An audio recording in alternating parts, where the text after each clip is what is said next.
먼저 직류기입니다. 직류기는 크게 직류 발전기와 직류 전동기로 구분이 되는데 이 직류기를 통틀어 가지고 있는 구조나 특징에 관하여 먼저 살펴보도록 하겠습니다. 직류기는 계자, 전기자, 정류자, 브러쉬 이렇게 구성이 되어 있습니다. 먼저 계자는 자속을 만드는 부분입니다. 전기자는 자속을 끊어 기전력을 유도하는 부분으로 전기자 철심과 전기자 권선으로 구성되어 있습니다. 여기서 철심이 나오면 자주 등장하는 문제가 있습니다. 바로 손실에 관련된 문제인데요. 첫 번째는 히스테리시스 손에 관하여 보겠습니다. 철심이 있다고 가정하고요. 철심에 코일을 감고 전류를 흘려줘 볼게요. 그러면 화살표 방향으로 전류가 흐르기 시작할 거고 이때 앙페르의 오른나사 법칙에 의해서 자속은 왼쪽 방향으로 나타나게 될 것입니다. 이 자속이 발생하기 위해서 이 철심 내부에는 이 자속과 같은 방향으로 수많은 자구가 방향을 틀어야 하는데 이때 발생하는 손실이 히스테리시스 손입니다. 이것을 줄이기 위해서 우리는 규소가 함양된 철심을 사용하죠. 두 번째는 와류손에 관한 것인데요.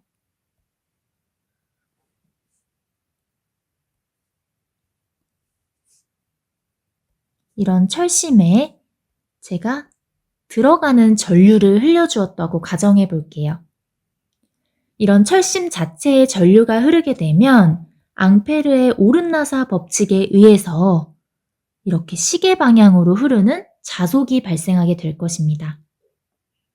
앙페르의 오른나사 법칙에 의해서 자속이 발생하게 되면 이 자속의 변화를 방해하는 방향으로 기전력이 발생하는데 이를 렌츠의 법칙이라고 하죠.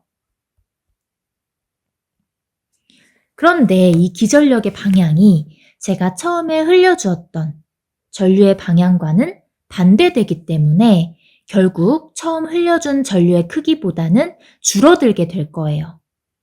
이게 심해지면 이렇게 겉으로만 전류가 흐르는 현상이 발생하게 됩니다. 이러한 현상을 방지하기 위해서 이 철심을 이렇게 얇게 잘라서 사용하는데 이것을 성층한다라고 해요. 그래서 우리는 와류손을 방지하기 위해서 성층 철심을 사용한다. 이런 표현이 시험에 자주 등장하게 되는 것이죠. 그래서 우리가 여기서 기억해야 할 것은 철심에서 히스테리시스 손을 방지하기 위해서는 규소 강판을 사용하고 와류손을 방지하기 위해서는 성층 철심을 사용한다는 것이죠. 자, 다음은 정류자인데요. 기본적으로 우리는 교류를 직류로 바꾸어주는 것을 정류라는 말로 표현을 하거든요. 마찬가지로 여기서도 정류자는 교류를 직류로 바꾸어주는 역할을 하는 부분을 말합니다. 직류기 자체는 직류 전기를 사용하니까요. 마지막으로 브러쉬는 정류자에 연결되어 있으면서 기전력을 외부로 인출하는 역할을 합니다. 핵심 유형 문제 한번 풀어볼게요. 직류기에서 교류를 직류로 변환하는 장치는 이라고 물어보았는데 정답은 1번 정류자가 되겠죠. 다음은 전기자 권선법에 관하여 살펴보도록 하겠습니다. 직류기의 전기자 권선법에는 크게 환상권과 고상권이 있습니다. 여기서 환상권은 원통 바깥에서 안으로 링 모양으로 감는 권선법이고요. 고상권은 원통에 홈을 파서 철심 외부에만 권선을 감는 방법입니다. 이 원통 안쪽으로는 자속이 작용하지 않기 때문에 권선이 낭비되는 것을 방지할 수가 있죠. 따라서 우리는 고상권을 주로 사용하게 됩니다. 이 고상권은 다시 계로권과 패로권으로 나뉘어지는데 이 계로권은 정류사 편으로 연결된 그 전기자 회로들이 각각 별도로 개방된 상태의 권선법이고 패로권은 정류사 편으로 연결된 전기자 회로가 모두 연결되어서 폐회로를 만드는 권선법입니다. 브러쉬가 연결되어 있지 않은 전기자 회로는 기전력을 외부로 인출할 수 없기 때문에 전부 연결되어 있는 패로권을 사용합니다. 이 패로권은 슬롯에 삽입되는 도체 수가 하나냐 아니면 두 개냐에 따라서 단층권과 이층권을 사용하는데 당연히 효율성이 높을 수밖에 없는 이층권을 주로 사용하겠죠. 따라서 우리 직류기는 고상권, 패로권, 이층권을 채용해서 사용한다는 점을 기억해 주시면 좋겠습니다. 이 이층권은 다시 회로에 연결하는 방식에 따라서 중권과 파권으로 나뉩니다. 따라서 중권과 파권에 관하여 한번 살펴보도록 하겠습니다.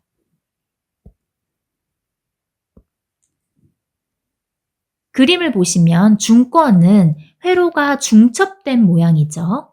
따라서 병렬로 연결된 방식이고요.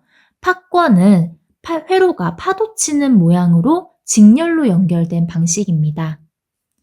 여기서 이 파자가 물결 파자거든요. 이 중권과 파권은 다음에 보이는 표를 주목해 주셔야 돼요. 암기가 필요합니다. 앞에서 보았던 그림을 한 번 더 살펴보면 이 중권 같은 경우에는 병렬로 연결된 방식이기 때문에 극수가 늘어날수록 병렬 회로수가 증가합니다. 그런데 이 파권은 직렬로 연결된 방식이기 때문에 병렬 회로수가 극수에 관계없이 항상 2개죠. 그리고 병렬 회로에서는 전압이 주로 일정한 반면 각 회로에 흐르는 전류가 전체 회로에 흐르기 때문에 대전류용에 적합할 것이고 직렬에서는 전류가 일정하기 때문에 각 회로에 걸리는 전압이 더해지니까 고전압용에 적합하다는 점을 고려해 주시면 이 표를 암기하는 데 훨씬 더 수월할 것입니다.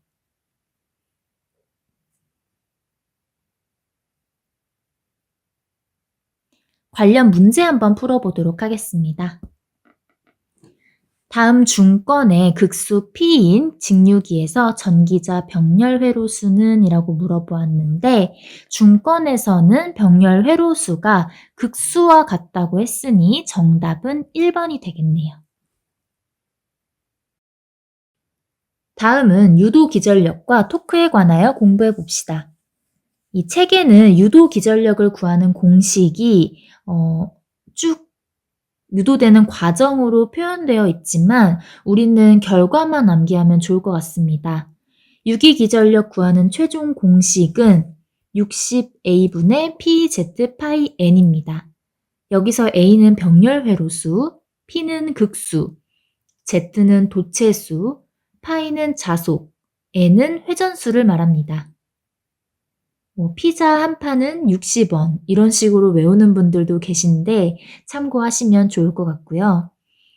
여기서 병렬 회로수와 60, 극수, 도체수 이 부분은 변하지 않는 값이에요. 기기가 한번 만들어지면 변경할 수 없는 값이기 때문에 상수 K로 표현을 많이 해요. 그래서 유기기전력, 유도기전력 구하는 공식을 K 파이 N으로 표시하는 부분도 많으니까 한번 참고하시면 좋을 것 같고 토크는 가볍게 공식 보고 넘어가도록 하겠습니다. 관련 문제 풀어보도록 하겠습니다. 유도기전력을 구하는 문제죠.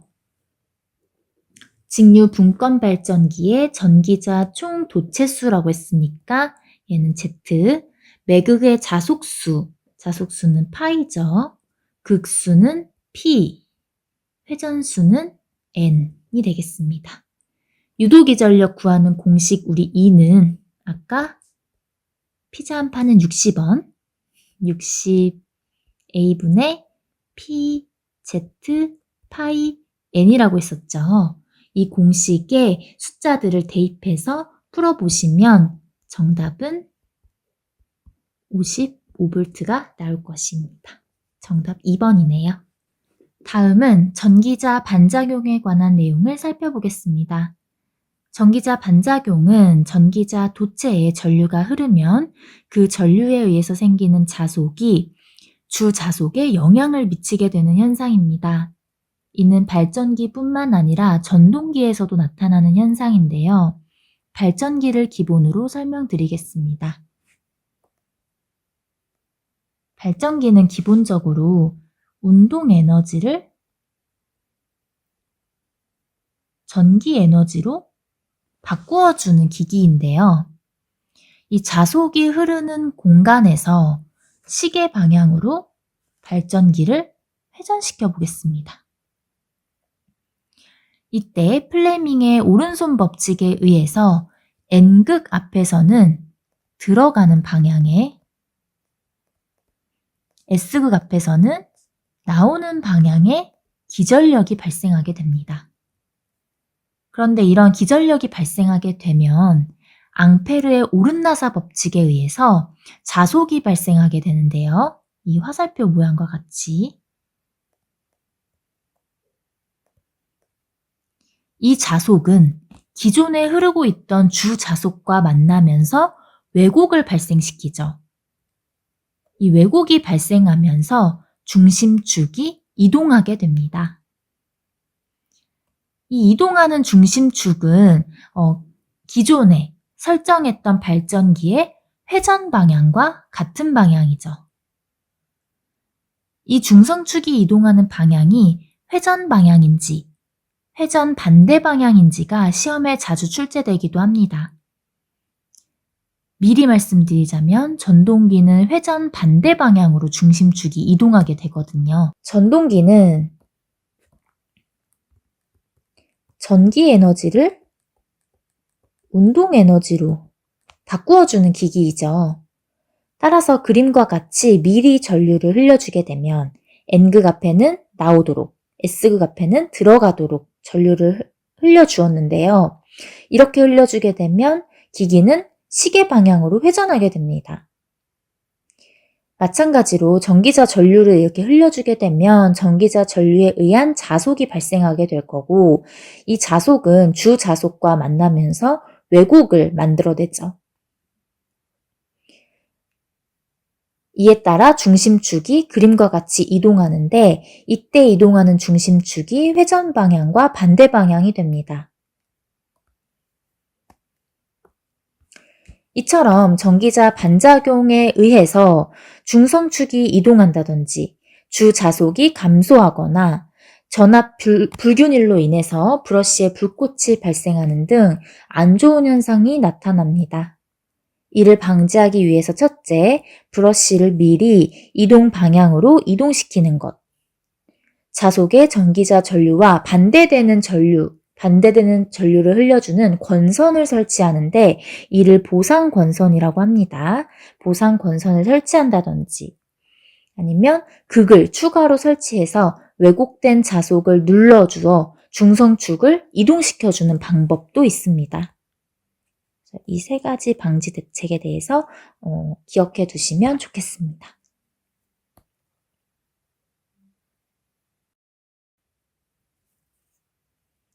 핵심 유형 문제 살펴보도록 하겠습니다. 전기자 반작용을 방지하기 위한 보상 권선의 전류 방향을 물어보았는데 전기자 반작용을 방지하기 위한 보상 권선은 전기자 반작용의 원인인 그 전기자 전류와 반대되는 방향의 전류를 흘려주어야겠죠. 따라서 전기자 권선의 전류 방향과 반대이다 라는 2번이 정답이 되겠습니다. 다음은 정류작용에 관한 개념입니다. 정류라고 하는 것은 전기자 도체의 전류가 브러쉬를 통과할 때 전기자 전류의 방향을 반전시켜서 교류 기전력을 직류 기전력으로 바꾸어주는 작용을 말합니다. 그래서 기본적으로 그래프를 보았을 때 이론적인 것으로는 A 그래프와 같죠. A 그래프와 같이 표현이 되어야 하는데 실제로는 그렇지 않고 보극을 이용해서 양호한 전류를 하게 됩니다. 그렇게 되면 이제 B와 같이 정연파 모양의 그 정연 전류가 표현이 되는 거죠. 이때 만약에 정류가 덜 되어서 부족 정류가 된다면 이제 그래프 C와 같이 표현이 되는데요. C와 같이 표현되면 이 오른쪽 끝부분, 이 부분이 이제 문제가 됩니다. 이 끝부분을 보면 이제 정류 시간은 짧은데 이때 전류의 크기가 크게 변화를 하게 돼요. 따라서 이때 불꽃이 발생하게 돼요. 그래서 보면 정류 말기에 불꽃이 발생한다 라는 말이 있죠. 반면에 이제 과정류라는 말이 있는데 과정류 같은 경우에는 그래프 지금 D를 보시면 앞쪽 부분이 지금 정류 시간은 짧은데 전류가 크게 변화하니까 정류 초기에 불꽃이 발생한다 이런 말이 나타나게 되는데 사실 이 과정류는 이론적으로만 존재하는 말입니다. 그래서 시험의 문제를 풀기 위해서 이런 특징들을 기억해 두시면 좋을 것 같습니다.